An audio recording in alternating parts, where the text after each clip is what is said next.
Psalm 19. The heavens declare the glory of God. The skies proclaim the work of his hands. Day after day they pour forth speech. Night after night they reveal knowledge. They have no speech. They use no words. No sound is heard from them. Yet their voice goes out into all the earth, their words to the ends of the world. In the heavens God has pitched a tent for the sun. It is like a bridegroom coming out of his chamber, like a champion rejoicing to run his course. It rises at one end of the heavens and makes its circuit to the other. Nothing is deprived of its warmth. The law of the Lord is perfect, refreshing the soul. The statutes of the Lord are trustworthy, making wise the simple. The precepts of the Lord are right, giving joy to the heart. The commands of the Lord are radiant, giving light to the eyes. The fear of the Lord is pure, enduring forever. And the decrees of the Lord are firm, and all of them are righteous. They are more precious than gold, than much pure gold. They are sweeter than honey from the honeycomb. By them your servant is warned. In keeping them there is great reward. But who can discern their own errors? Forgive my hidden faults. Keep your servant also from willful sins. May they not rule over me. Then I will be blameless, innocent of great transgression. May the words of my mouth and the meditation of my heart be pleasing in your sight, Lord, my rock and my redeemer.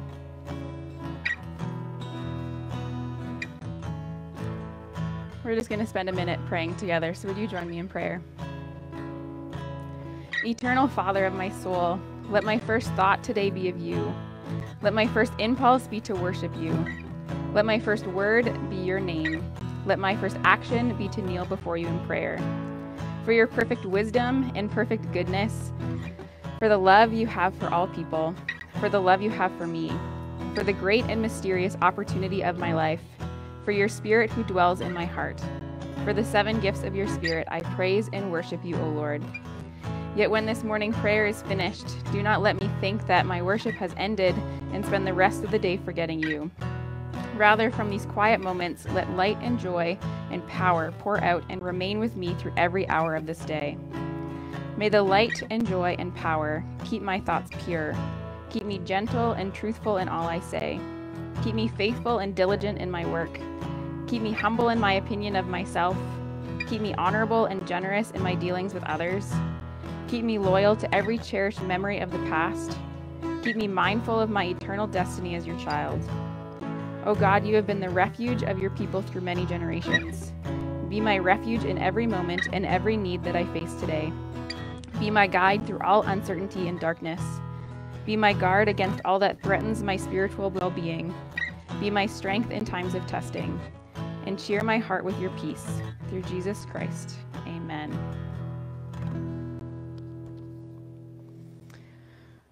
What a great way to start together. Just worshiping and remembering all that is good. So with our backyard church, we had to make a limit of 18 plus, but it does not mean that we do not love our families. We absolutely love them. So kids and families that are watching right now, I need you to gather together because we are going to have a little test of the mind, and everybody else in the backyards can also join in on this fun. Test of the mind of solving some riddles. You guys ready for this? The people in this backyard, I expect you to give me some feedback and your answers for these riddles, and we'll see if we can get them all right. So we're just going to have a little bit of fun because it's a backyard, it's summer, we can have some fun. So if you're ready, thumbs up. Thumbs up, thumbs up. We got thumbs up all around. I got some double thumbs up. We are good to go over in this backyard. Okay, riddle number 1. Kids, here we go. What 2 things can you never eat for breakfast? What 2 things can you never eat for breakfast? Oh, we've got an answer over here. Any answers in the backyard over there or at home? If you said lunch and dinner, you got that riddle right. We've got 1 for 1 over here. 1 for 1. We're on a roll. Okay, here's your next riddle. What has hands but can't clap? We're 2 for 2 over here, everybody. These guys are smart and speedy. I'll give you another 5 seconds at the other backyard and at the homes with kids. What has hands but can't clap? It is a clock. Clock has hands. Can't clap, though. Okay, let's go to our next one. Why do bees hum? I have stumped the crowd over here. Why do bees hum? Ah, we're 3 for 3 over here. The answer is because they don't know the words, so they just hum it out. 3 for 3. How are you guys doing at home and in the other backyard? You at the same 3 for 3? All right, a few more. How do oceans say hello to each other? It's too easy back here. Too easy. We're 4 for 4. The answer is they wave. The ocean waves to each other. How lovely. All right. Let's keep it going. Families, are you ready? You will buy me to eat, but never eat me. What am I? Pardon? Maybe. Any? 5 seconds? 5 seconds? A plate. You buy the plate to eat the food, but you don't want to eat the plate because that would be rather unfortunate. I stumped the crowd over here in this one. I don't know about you guys at home or in the other backyard. Okay, last one. Last riddle. Get your minds ready. If you throw a blue stone into the Red Sea, what will it become?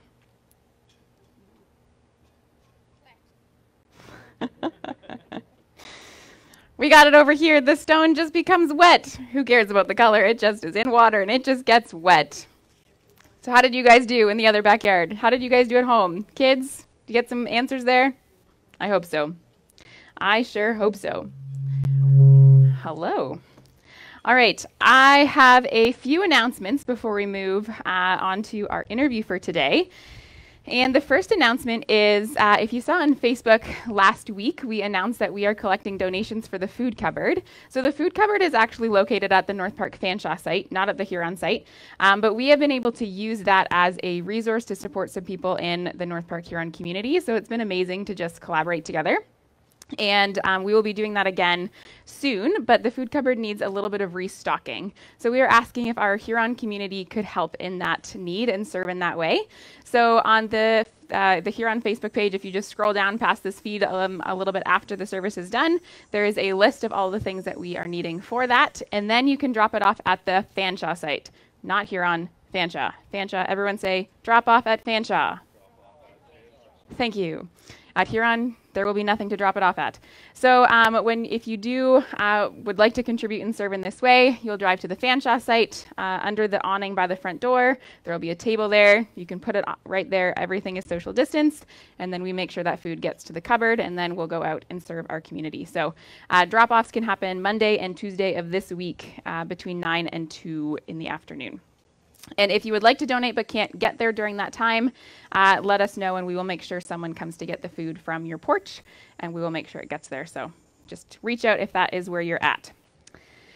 And the next announcement is that this is our last Sunday with the series Stuck in the Middle with You. So that means next week we're starting a new series, and it also is a new month, the month of August. We have made it to August, and it is a summer smorgasbord. I don't know if you can say that, but I clearly can't. And so that basically means that every Sunday in the month of August, we are going to hear from some different voices, not necessarily Shane and I, and a whole bunch of random topics. So it is a summer smorgasbord. I got to practice, apparently. But at this point, we are still in the series Stuck in the Middle with You. So I'm going to call up Dave, and we are going to have a little interview.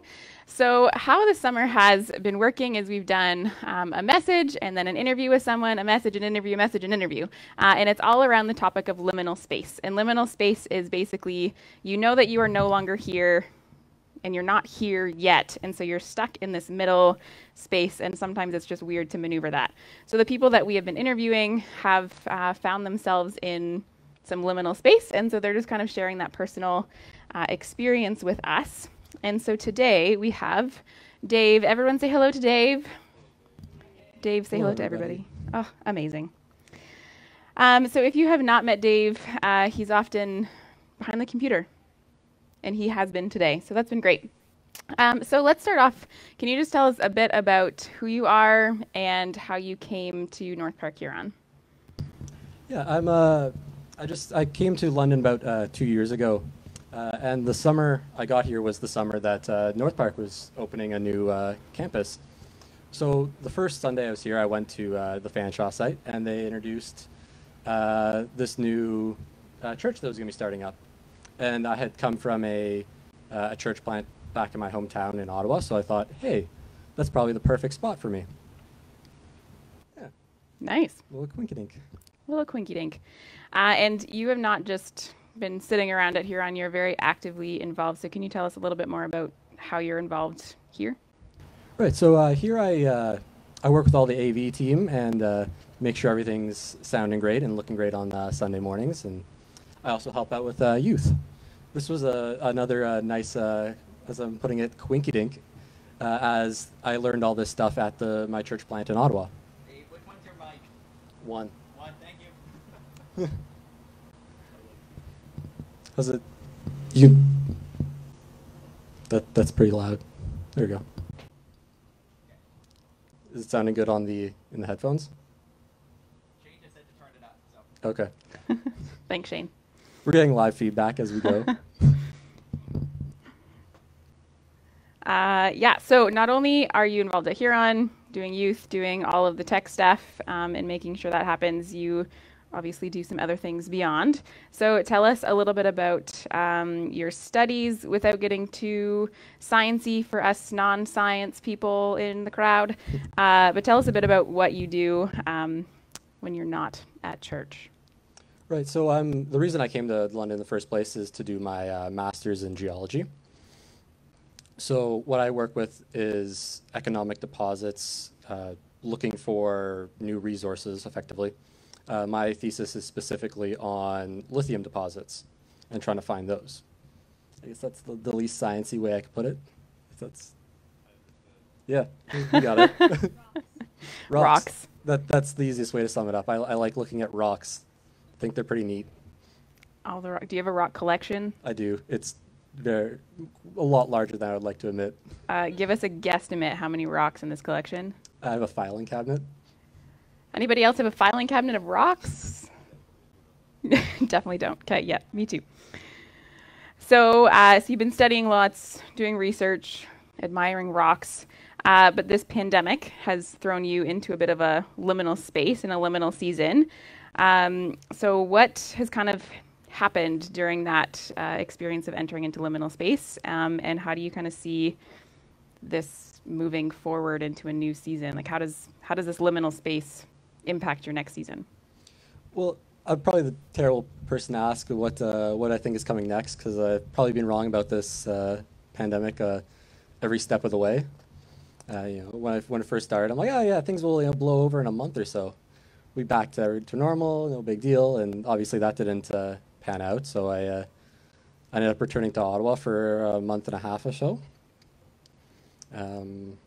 before coming back when things opened up in July. But I'm in an interesting spot because I'm finishing my master's right now. I'm working on my thesis writing, which is, if anyone knows what that's like, it's not the most fun experience to begin with. So getting the thesis written is kind of this in-between space of I'm not quite doing anything new, I'm not doing anything old, I'm just sitting in front of a computer typing up my thoughts on stuff. I had lined up a job for when I finished, which of course didn't pan out because everything kind of shut down.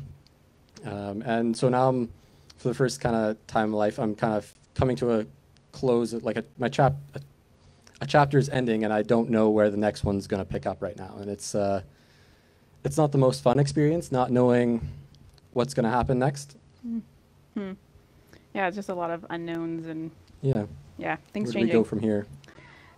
So for you, in this, you've been thrust into the unknown of everything and things changing.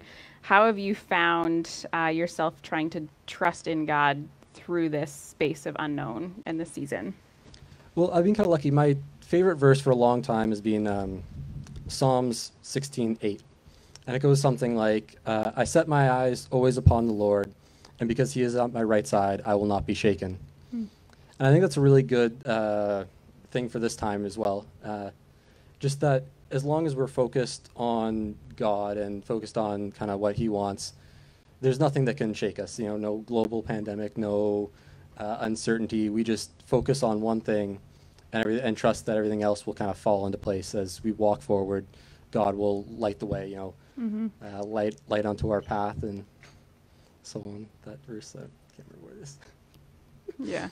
But, Yeah, but really holding to that scripture going forward as like your anchor and your rock, speaking of rocks, to kind of keep you steady. Is there anything else from your experience of liminal space that you want to share with us today?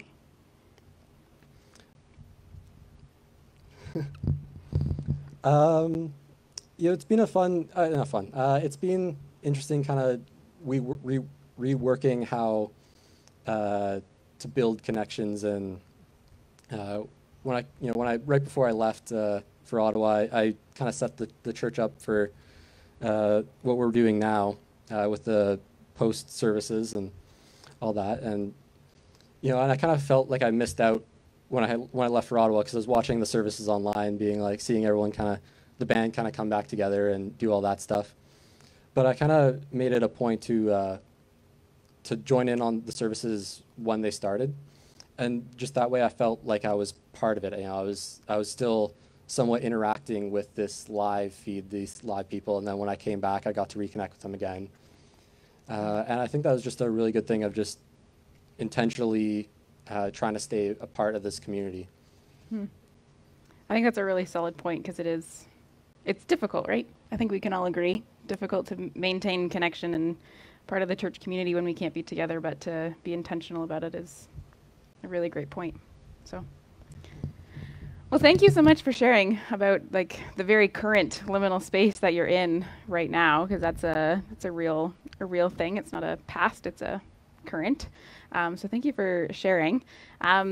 Before I let you go, we're just going to spend just a minute praying for Dave, but other people in our community or watching who are in that space of unknowns about jobs and careers and all that sort of stuff. So let's just pray together. God, this season in liminal space is wonky and weird and unknown. And so we have heard from Dave that he's currently in it, but we know that there are other people in our community who are in the same boat of what is next? What is the next career? What is the next job? What is schooling going to look like? Those next questions that are just so unknown. So we just pray for each and every one of those people as they kind of discern these next steps, God, that you would just draw near to them and bring them comfort in this time, because it can just feel unstable, but that you would just also be a light to their path, and you would bring clarity and you would bring them guidance into this next season, whatever that may look like, God, and that they would just trust you with their whole heart, soul, mind, and strength, God, and just really realize that you are their rock, you are the anchor, the one that can keep them strong through this season, God. So we just give them all to you, and just thank you that you are just actively present in their lives and in this moment right now. Amen.